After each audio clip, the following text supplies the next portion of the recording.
वापसी आते हैं आप सेटिंग्स के अंदर। ठीक है, फटाफट से पढ़ेंगे, किसी को कोई चीज समझ ना आए तो पूछ लेना बीच में, ठीक है, रुकना मत।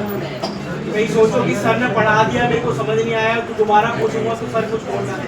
जिसको कोई चीज समझ नहीं आ रही इंस्टेंट पूछना है, वहीं पे क्लियर करूंगा। सबसे पहले आता है टाइटल, वेबसाइट का आपका नेम, यही नाम रख रखा है जी, चेंज करना है यहाँ से कर सकते हो। ठीक है, डिस्क्रिप्शन, जहाँ पे आप वेबसाइट का थोड़ा सा ओवरव्यू बताओगे कि आपकी वेबसाइट किस टाइप की है। सेम चीज है चैटजीपीटी में जाके बोलो कि मेरे को डिस्क्रिप्शन लिख के दे दो, कितने कैरेक्टर्स के अंदर। यहाँ पे लिख देना है generate a description under 500 character for my website. कर लोगे इतना, डिस्क्रिप्शन निकाल के लाके दे देगा। ब्लॉग की लैंग्वेज क्या है हमारी, इंग्लिश। क्या आपकी वेबसाइट ऐसी है जो कि 18+ कंटेंट भी दिखाती है? नहीं। ठीक है, क्या आपकी वेबसाइट ऐसी भी है जहाँ पे 18+ कंटेंट शो होता है? अगर है तो इसको इनेबल कर देना, नहीं है तो डिसेबल ही रहने देना, क्योंकि वो हर बार आपको साइन इन कराने के लिए बोलेगा। ठीक है, हर बार साइन इन कराने के लिए बोलेगा, उसी के बाद आपका यूजर आपकी वेबसाइट को विजिट कर पाएगा। Google analytics measurement ID, Google का प्लेटफॉर्म है गूगल एनालिटिक्स। पता नहीं आईडी बनी थी Google for developer, Google analytics. यहाँ पे आपको अकाउंट बनाना है, इसके 5-6 स्टेप होते हैं, उसको फॉलो करना है। सेम है स्टेप। वो सबसे पहले आपकी वेबसाइट का लिंक पूछेगा, लिंक लाके पेज करा देना। पूछेगा आपकी वेबसाइट का नेम क्या है, नेम उसमें लिख देना। नेक्स्ट करेगा, बोलेगा कि ये जो हमने अभी अभी आपको ये दिया है ना लिंक, इसको आपकी वेबसाइट के अंदर एडिट एचटीएमएल पे जाके पेज कराना है। जब आप यहाँ पे कर लोगे तो पूछेगा कि आपको वो पेज कराना है। कहाँ पे जाओगे उसके लिए? थीम्स के ऊपर। थीम्स के अंदर कहाँ पे जाओगे? Edit HTML. और एडिट एचटीएमएल में आके हेड के अंदर आते यहाँ पे उसको पेस्ट कर देंगे। ठीक है, यहाँ पे आगे जैसे ही पेस्ट करोगे तो वो अपने आप वेरीफाई कर लेगा और आपको आपकी वेबसाइट की एनालिटिक्स भी शो कराना चालू कर देगा। एनालिटिक्स का मतलब होता है स्टैट्स, कितने यूजर आपके आ रहे हैं, जैसे है ना स्टैट्स। ये तो इसका अपना स्टैट हो गया कि कितना यूजर आ रहा है। सेम गूगल अपने अभी एनालिटिक्स प्रोवाइड कराता है जहाँ पे आपको ये और भी ज्यादा ब्रीफ के अंदर देखने को मिलता है। ठीक है, अब इतना हो गया, वापस आते हैं सेटिंग्स के अंदर। फैब आइकन पता है क्या होता है? आइकन जो ऊपर लिख रहा था ब्लॉक, क्या होता है फैब आइकन? ये होता है हमारा फैब आइकन जो ऊपर दिख रहा है, बी का सिंबल। यहाँ पे अगर आपको अपनी वेबसाइट का कोई लोगो वगैरह शो कराना तो आप यहाँ पे अपलोड करा सकते हो। वेब आइकन पे आके क्लिक करना, क्लिक करा के यहाँ पे सिलेक्ट आइकन फाइल, और यहाँ पे आके कर देना अपलोड। अब इसके भी कुछ रूल्स वगैरह होते हैं कि आपको ये जो है ना 100 KB के अंदर रहना चाहिए और ये स्क्वायर होना चाहिए। क्या होना चाहिए? इसको 40/40 का आपकी इमेज हो कैसी होनी चाहिए? एक स्क्वायर इमेज लेके उसको अपलोड करा देना। तो यहाँ पे जो बी लिखा हुआ है ना तो ये ऐसा है, ये होता है हमारा फाइल जी। चैटजीपीटी वगैरह का आ रहा है ना, ये एड टेस्टर का आ रहा है, गूगल का भी है, तो ये आ जाएगा। अगली चीज है प्राइवेसी। क्या आपकी वेबसाइट को आप चाहते हो कि गूगल पे शो हो? बिल्कुल चाहते हैं, जब तो बनाई है। तो उसको क्या कर देना है? कह रहा ब्लॉग का एड्रेस क्या है कि यही एड्रेस दिया था हमने, चेंज करना है तो यहाँ से कर सकते हो, वरना इसी को रहना दो। कोई डोमेन वगैरह है कि जो कि आपको अपलोड कराना है, कि अगर आपने कोई डोमेन बाय कर लिया है, कोई एक डोमेन परचेज कर लिया है, तो यहाँ पे आके उस डोमेन को आप कनेक्ट करा सकते हो। यहाँ पे जाके पेस्ट करना है, उसको कर देना है।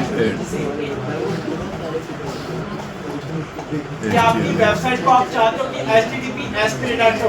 हर बच्चे को पता है HTTP और HTTPS में डिफरेंस क्या होता है। ठीक है, कौन सा बेटर होता है? तो क्या आप नहीं चाहोगे वो हमेशा HTTPS वाली ओपन हो? जी, बिल्कुल चाहोगे। तो उसको आपको कर देना है, बाय डिफॉल्ट में वो नहीं आता है। क्या है कि आपके जो ब्लॉग है उसके एडमिन और उधर कौन है? फिलहाल के लिए मैंने किसको बनाया था, और किसी को बना रहा है तो नीचे इनवाइट मोर पे क्लिक कर देना, उसकी मेल डालना, उसको सेंड कर देना। अगर वो रिक्वेस्ट को एक्सेप्ट कर लेगा तो यहाँ पे ऐड हो जाएगा। फिर यहाँ से उसको चेंज कर देना कि एडमिन रहना है, मैनेजर रहना है, ठीक है, क्या रहना है। नीचे आए तो नीचे आके पूछ रहा है कि आपकी जो पोस्ट है ना मेन पेज पे कितनी शो हो रही है। ये जो मेरा मेन पेज है ना, मेरा मेन पेज है, यहाँ पे कितनी पोस्ट शो होनी चाहिए। यहाँ पे मैं चाह रहा हूँ कि 7 हो, 2 हो, 3 हो, जो भी नंबर आप दिखाना चाहते हो पोस्ट का, यहाँ पे लिख के बस सेव करा देना, उसकी शो होनी चाहिए। नेक्स्ट आ गए कि आपका जो है यहाँ पे आप लेजी लोड इमेज का फीचर यूज करना चाहते हो। अब लेजी लोड इमेज में क्या होता है कि जब आपकी वेबसाइट लोड हो रही होती है ना तो पहले टेक्स्ट लोड हो जाता है, फिर इमेज कुछ टाइम बाद लोड होती है। इससे क्या होता है यूजर जो है जितनी वेबसाइट आपकी स्क्रॉल करेगा उतनी आपकी वेबसाइट के अंदर इमेजेस लोड होना चालू होती रहेगी।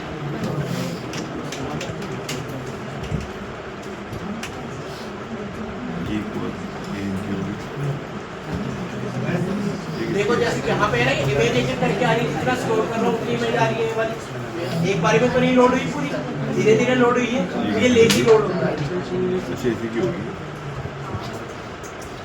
क्या आप जो इमेज यूज करना चाह रहे हो कि वो क्या WEBP इस इमेज सर्विंग को यूज करना चाहती है नहीं चाहती? चाहते हो तो इनेबल रखो, वरना मत करो। जानना है तो आप रिसर्च कर सकते हो। देखिए इमेज हमारी बहुत टाइप्स की होती है, JPG होता है, JPEG होता है, PNG होता है, इतने सारे टाइप की इमेज होती है। उसी में से हमारा एक टाइप होता है WEBP, ठीक है। क्या आप चाहते हो कि उसको फॉलो करें तो आप चाहते हो तो उसको इनेबल कर दो, नहीं चाहते तो डिसेबल है। कमेंट की लोकेशन का होनी चाहिए। बाकी यहाँ पे है तो नहीं, इस पे ही आ जाते हैं। जैसे यहाँ पे कमेंट सेक्शन है ना, यहाँ पे पोस्ट पे क्लिक कराया मैंने और यहाँ पे नीचे की साइड आपको कमेंट सेक्शन दिखता है, पोस्ट दिखती भी है, यहाँ मिलता है कमेंट सेक्शन। क्या आपको जो कमेंट सेक्शन है यहीं पे चाहिए क्या? जी बिल्कुल चाहिए, एम्बेडेड ही होना चाहिए और मेरा कमेंट सेक्शन ऐसे होना चाहिए। ये होता है हमारा एम्बेडेड।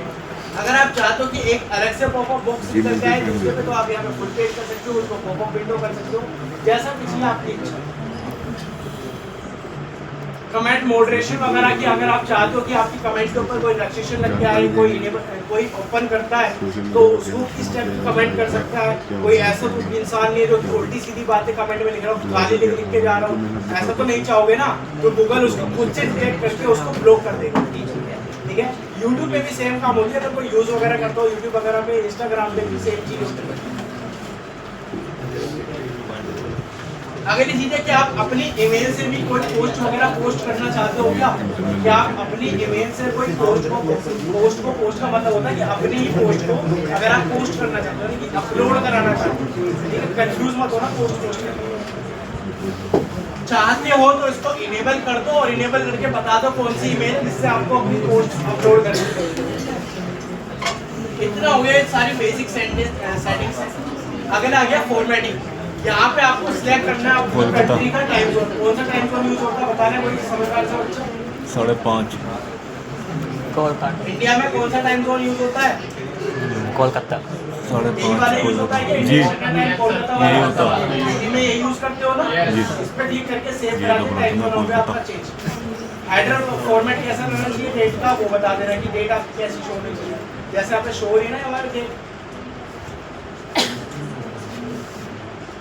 यहाँ पे डेट शो हो रही है, हेडर ही तो है हमारा। यहाँ पे जो ये डेट शो हो रही है इसका फॉर्मेट आप यहाँ से चेंज कर सकते हो कि आपको किस फॉर्मेट में डेली वाली लगा रखी है, इसलिए यहाँ पे ऐसे शो अब ऐसे ठीक है। इनका नाम नीचे आ गए, थोड़ा सा टाइम स्टैम्प वगैरह लगानी है। अगर कोई कमेंट वगैरह करता है तो उसकी टाइम स्टैम्प आनी चाहिए नहीं आनी चाहिए। जैसे आपको कोई कमेंट करता है तो उसको टाइम के साथ कमेंट करें। अच्छा सिखाने के बेस पर हाँ इन्होंने सिखाने की बेस पर बनाई है गीक काफ़ी चीज़ चेंज हुई 2025 से बनाई। इनेबल सर्च डिस्क्रिप्शन इसको कर देना इनेबल। अब यहाँ पे ये जो है ना मेटा टैग्स होते हैं, वर्डप्रेस के अंदर सभी ने पोस्ट कर रखी है जी, सभी ने पोस्ट बनाई है, सभी को पता है मेटा डिस्क्रिप्शन क्या होता है। डेटा अबाउट डेटा उसको बोलते हैं मेटा डेटा। सेम ऐसी डिस्क्रिप्शन का भी डिस्क्रिप्शन उसको बोलते हैं मेटा डिस्क्रिप्शन। तो वो जो आपने अभी इतना बड़ा डिस्क्रिप्शन लिखा था ना अपने अबाउट अस के अंदर, तो उसको एक शॉर्ट फॉर्म में लिखने को ये बोलते हैं मेटा डिस्क्रिप्शन, जहाँ पे आप कम शब्दों में अपनी वेबसाइट की ज्यादा से ज्यादा तारीफ करते हो। कम शब्दों के अंदर ज्यादा से ज्यादा तारीफ करते हो तो वहाँ पे आप मेटा डिस्क्रिप्शन लिखते हो। सर्च डिस्क्रिप्शन बता दो कितने कैरेक्टर, सेम ही था वर्डप्रेस पे। वर्डप्रेस के अंदर भी 150 ही बोलते थे कि 150 के अंदर बता दो, ठीक है। क्या आप किसी और पेज पे रिडायरेक्ट करना चाहते हो? अब सपोज करो आपका जो एक पेज था, आपने पोस्ट वगैरह डाली थी या फिर कोई एक पेज बनाया था, कुछ टाइम बाद क्या हुआ कि वो पेज जो है आपने डिलीट कर दिया। अब डिलीट कर दिया गूगल पे तो कहीं ना कहीं उसका यूआरएल रहेगा ही ना कुछ टाइम तक। अगर कोई उस यूआरएल को सर्च करे तो आपको कौन से पेज पे पहुंचाना पड़ता है उसको? 404 पेज पे। आता है ना, अगर कोई आप वेबसाइट का गलती वगैरह चेक करो तो 404 के जाता है कि वेबसाइट नॉट फाउंड, ऐसे आता है। सेम यहाँ पे कस्टम 404, अगर आपका कोई अपना एक पेज है या फिर पोस्ट है जो आप डिलीट कर चुके हो या फिर उसको किसी और नेम से रिनेम कर चुके हो और उस पर आपको रिटैग कराना, तो आपको कस्टम 404 पे आप उसका लिंक दे दो कि आपको कहाँ करना है।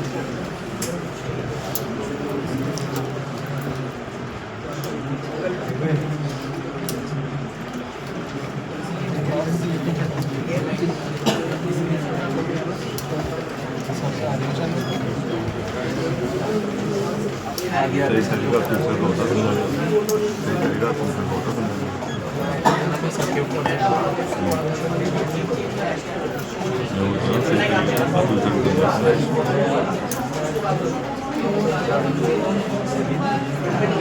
जाएगा।